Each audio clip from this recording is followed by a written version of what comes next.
Over the past 2 months of college basketball so far, we have seen a lot of players that have been expected to show out, but we've also seen a lot of players who we expected to show out, not show out. We've also seen a lot of guys that nobody was even talking about who are now on everyone's NBA mock draft. With that being said, this video and a few more videos I will be making are going to be about my way too early mock draft. Since it's the middle of the NBA season and we're in the midst of college basketball, I will also be making one probably at the end of March Madness, maybe one in between those two, that one and this one as well. Um, but starting off on the NBA, my mock draft, I'm basing this off of standings only. Nothing, no real picks. This is just standings. This is not really supposed to be a very good mock draft. So please, forgive me on that. But with the first pick, currently the Orlando Magic would be holding just based off standings.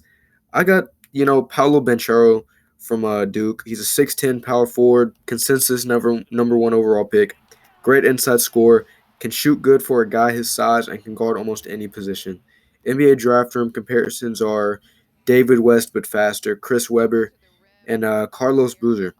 Luckily, the Magic are in need of a big, but I think it would be dumb to not take Paolo no matter what. At the time I'm making this video, Paolo was averaging 17.1 points, 7.5 rebounds, and 2.3 assists, shooting 48% from the field. I think it would be a great pickup no matter what team, but especially for the Magic, who are last in the league at this point. With the second pick, the Detroit Pistons would be holding based off the standings. I got Chet Holmgren from out of Gonzaga. I think he'd be. I don't know. I feel like he'd fit the role. He would fit at the center position a little better in Detroit than Jabari Smith would, as they already have some young guys. But I think Chet could really help. Um, he's really a project player, but at Gonzaga, Chet's not doing too bad. He can stretch the floor really well. Good player in the paint and can guard almost every position as well. Would be a project player, but is worthy of going top three. I think you could take him at 2 or 3. Biggest weaknesses in is his size. He's skinnier than a lot of most bigs, and most NBA players. His NBA draft room comparisons. Shout out to them. They have really good draft uh, profiles on there. Uh, I think his comparisons are poor man's Dirk. Um, I don't really like the poor man's thing. Compare him to somebody without disrespecting him like that. Uh, Marcus Camby on defense. Some people have compared him to Kevin Durant. I just don't see it. It might just be his weight and his skinniness, but Chet is a unicorn player and could possibly be a solid big as long as he gets his weight up. Could really fill the center spot for the Pistons. As right now, he's averaging 13 points, 8 rebounds, 2.3 assists, and shooting 61% from the field. Not very bad. Very solid for him. With the third pick, the Houston Rockets would be holding it.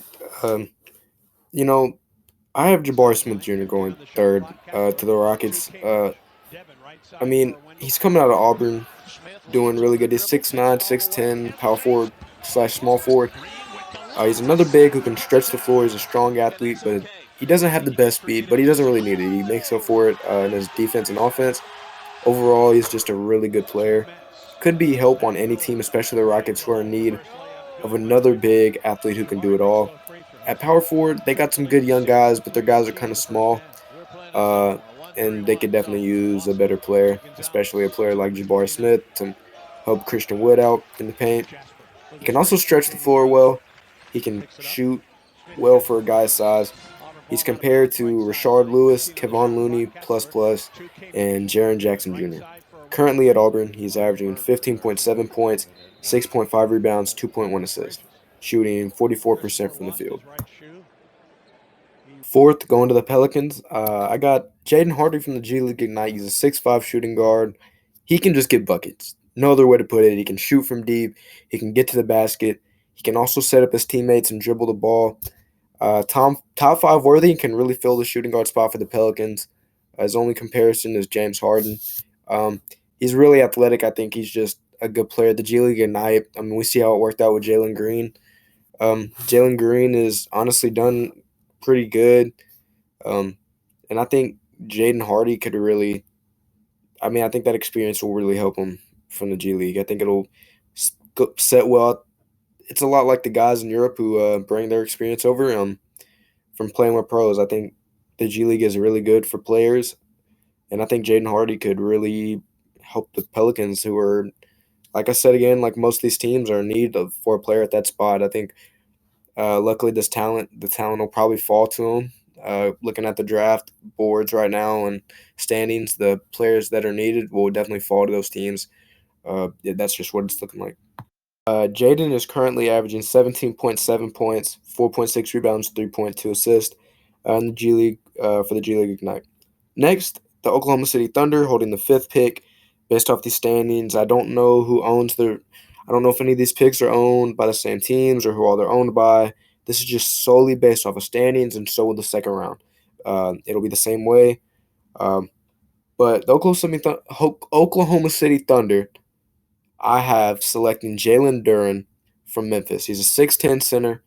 I think there's a lot of bright spots for him, but he's really not producing the way that people have been thinking he was, and I don't think Memphis is really producing the way that people thought they were. But I think Jalen Duren could be a help to the Thunder. I mean, they really don't have a center, and Jalen Duren he's a force in the paint. He's a big guy, even compared to like other 16 guys. He's just a big guy, big dude. He can jump and dunk, um, well. And he can block shots better than a lot of bigs. He can't rebound the best, but his other qualities make him a lottery pick and possibly a top five pick, which I have him going. He can really help the Thunder, who are in need of a center. His biggest comparison is Dwight Howard. His points, he's averaging 11 points, 7.5 rebounds, 1.2 assists, and 67% from the field. His scoring might not be, out there, but you got to remember he's on a team with a lot of good players. And, I mean, that 11 points, I mean, he's not going to be known as a scorer. He's just a defender and a rebounder. Not a rebounder, but I mean, he can do it. But yeah, I think with the sixth pick, the Indiana Pacers, I have getting Jaden Ivey.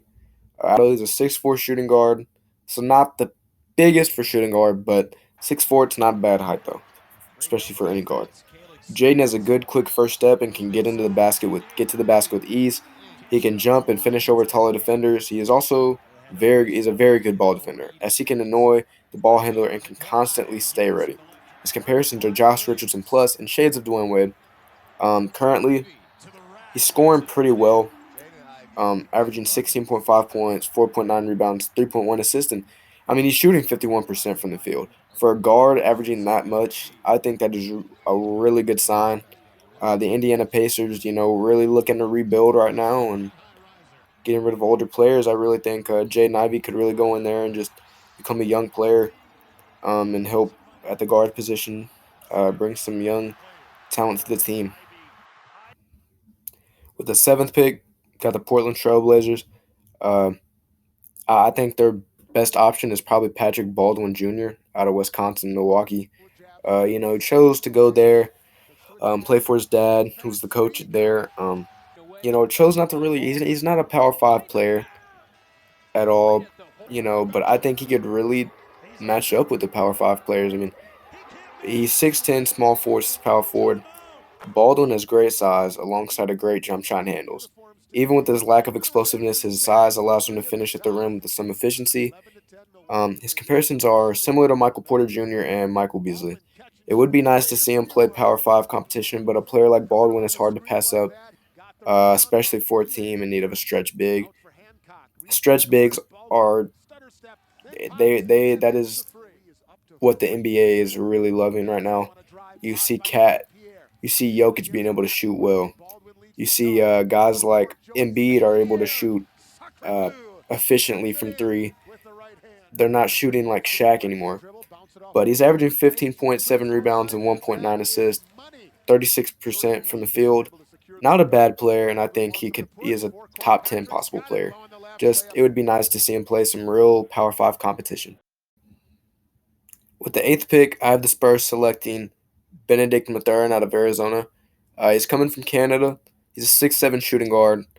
he really reminds me of Lou Dort in a way. Not, I mean, he's comes from a area of French Canada. He's a 6'7" shooting guard. I mean, you can see. I mean, you can. I mean, yeah, I don't think Lou Dort is that big, but they're really built somewhat similar in a way. And I think you know he's a great athlete with great size alongside a good jump shot from three. Can create space better than most and can really play for a team in need of overall good score. I would compare him to Russell Westbrook scoring wise. Playmaking, I'm not sure.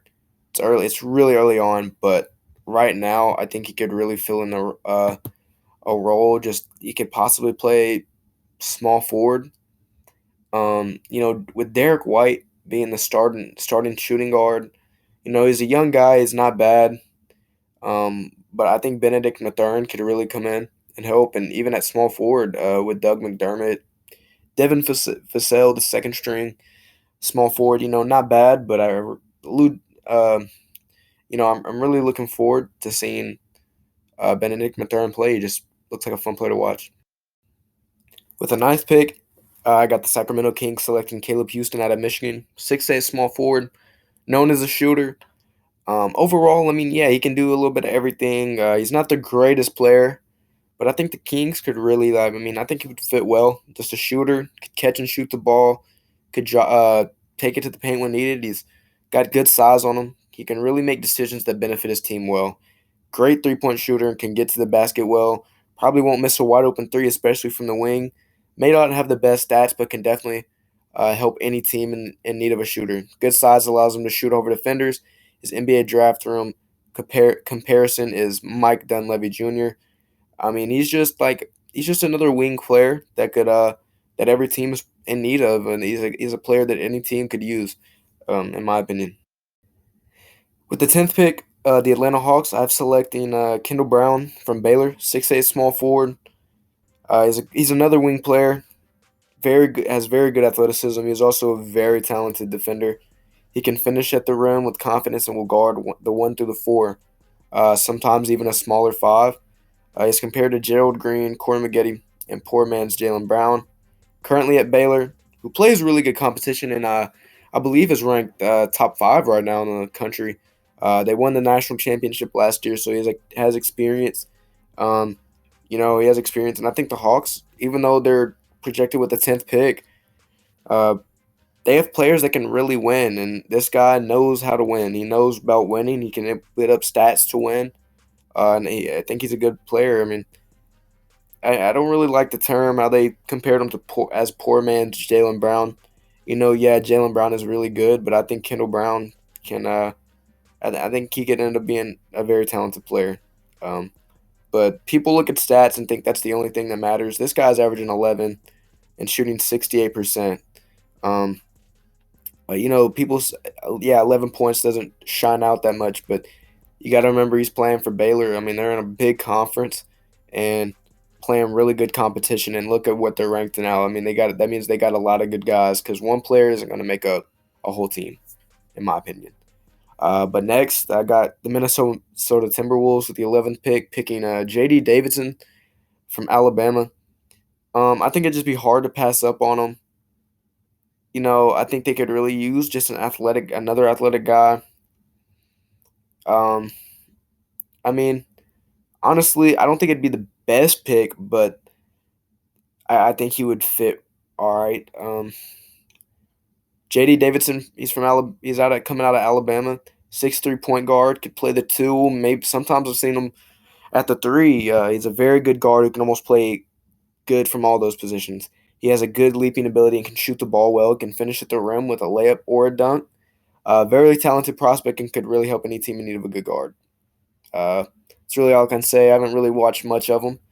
I do know he's really good, and there was a lot of hype when he was coming out of high school. But he's recently been compared to Dennis Smith Jr., according to the NBA Draft Rooms.com, averaging 8.4 points, 5 rebounds, 4 assists, shooting 50%. I think any player shooting 50% and above, especially as a guard, is really good. I mean, if you can shoot from three and you're still shooting 50% overall, I mean, that's a player you don't want to pass up on, and really shows the efficiency that he can come with, and that Alabama team has a lot of good players. So, he's not automatically going to be the first option all the time, especially as a freshman. So, I think it would be smart to pick him. The New York Knicks, though, 12th pick, I think Keegan Murray from Iowa, 6'8" power forward, will be the best. Leading the nation in scoring with 24.5. Very good rebounder right now, 8.2 rebounds a game, shooting 59%. Honestly, really good. He can also score from the outside the line, allowing him to space the floor more. He's able to allow his teammates to set him up, and I mean, he really doesn't need to force the ball into his own hands much to score or help his team win. He's compared to Obi Toppin, Larry Nance Jr., and a taller Otto Porter. They could really use Keegan Murray. I mean, any good scorer, it's hard to pass up, and I think the Knicks could really just, uh, you know, put him in a small forward, power forward, even put him in at center when running a small ball lineup. With the 13th pick, the Toronto Raptors, I have them picking Ty Washington out of Kentucky, 6'5" point guard, great size on him. He's a great ball handler, pause, and can make nice passes leading to assists. He's also a very good shooter, allowing him to create space with his handles, making it an easier shot. He's very smart on defense and can react faster than most players. Very solid overall guard, hard to pass up. 13.4 points a game. Kentucky, you know, shooting 48%. I mean, that's pretty good, especially for a team like Kentucky, who has a lot of good players, and is playing in the SEC and playing other big competition. With the last lottery pick player in this that I'll mention in this video, I have the Boston Celtics selecting 14th overall, Kennedy Chandler, Tennessee, uh, 6 foot point guard. I don't really know much about him. I just seen him on the draft boards. Good scorer and playmaker, not very big, but can still finish at the rim with his strength. He's also very smart. He is compared to Kenny Anderson. He's averaging 14 points, 3 rebounds, 5 assists, shooting 44%. Not bad. I think he could be a lottery pick. You know, it, as I said, this is a very early mock draft, way too early. Not gonna lie to y'all, this is way too early. Spent a lot of my time making this mock draft and looking at some highlights and looking at the draft boards. But there will be a better one coming around March Madness and even a little bit after that once it gets closer to the draft. Um, but after this video with like the lottery picks, soon there will be another video where I'll do the rest of the first round. 15 through 30. Then there'll be a video of the first 14 or 15 players in the second round, and I'll do the rest of the second round. And maybe we can look at some undrafted guys that I really think could do something. Seniors that won't be able to play another year and could possibly play in the G League, or I think we'll get a chance at the Summer League. Yeah, overall, the lottery, it's talented. It's always very hard, especially for a team who's in need of a good player to pick. As you don't want to draft a bust. You want to draft a guy that you know can play, and a lot of these guys can play. I think all of them can play, but I think it's going to be hard for teams to be very smart about their picks. But for sure, I know who the top three is, not in any particular order. Paolo Banchero, Chet Holmgren, and Jabari Smith Jr. I'm going to keep that for the rest of the until I see somebody that really shows they can get drafted over one of them. But it's really looking like that it's going to be those three in the top three, and it'll be hard to pass them up. Thanks guys for watching, and let me know if you have any suggestions for the mock draft or any video ideas or anything, and let me know some players that are underrated and players I didn't mention who you think could possibly go in the lottery that I didn't say. Thanks guys.